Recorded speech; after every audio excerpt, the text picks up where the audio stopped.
નમસ્કાર દર્શક મિત્રો, ટીવી18 ન્યૂઝમાં આપનું સ્વાગત છે। ટીવી18 ન્યૂઝ ગુજરાતની પળે પળની ખબર ધરાવતી ગુજરાતી ન્યૂઝ ચેનલ છે।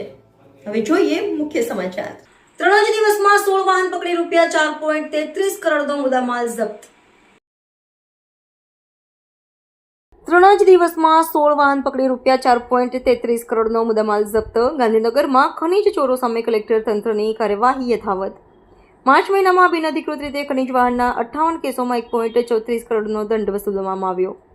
ગાંધીનગર જિલ્લામાંથી પસાર થતી નદીઓમાં બેફામપણે રેતી ચોરીની ફરિયાદો વધી છે, ત્યારે કલેક્ટરની સૂચનાથી જિલ્લા ભૂસ્તર વિભાગની ટીમ દ્વારા છેલ્લા 3 દિવસથી અલગ અલગ વિસ્તારમાં ગેરકાયદેસર રીતે રેતી લઈ જતા તેમજ ખનન કરતા 16 જેટલા વાહન જપ્ત કરીને 4.33 કરોડ રૂપિયાનો મુદ્દામાલ જપ્ત કરવામાં આવ્યો છે। ગાંધીનગર કલેક્ટર મેહુલ દવે દ્વારા ખનીજ ચોરી અટકાવવા માટે કરવામાં આવેલ કડક કાર્યવાહીના આદેશને પગલે ભૂસ્તર શ્રી પ્રણવસિંહની સૂચના થકી ગાંધીનગર જિલ્લાના મદદનીશ ભૂસ્તર શ્રીની કચેરી ભૂસ્તર વિજ્ઞાન અને ખનીજ ખાતાની સમગ્ર ટીમ દ્વારા અલગ અલગ સ્થળે વાહન ચેકિંગની કામગીરી હાથ ધરવામાં આવી હતી।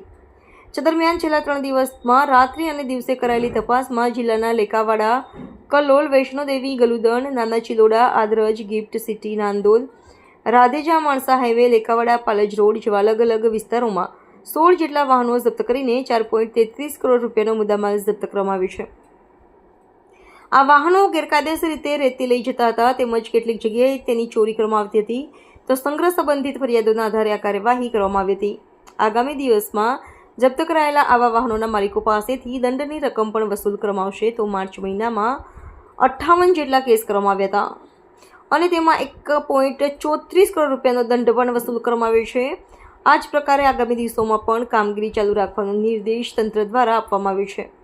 આ ઝડપી લેવામાં આવેલા આ વાહન માલિકો સામે Gujarat mineral prevention of illegal mining, transportation અને સ્ટોરેજ નિયમો 2017ના નિયમો હેઠળ દંડકીય કાર્યવાહી હાથ ધરવામાં આવશે।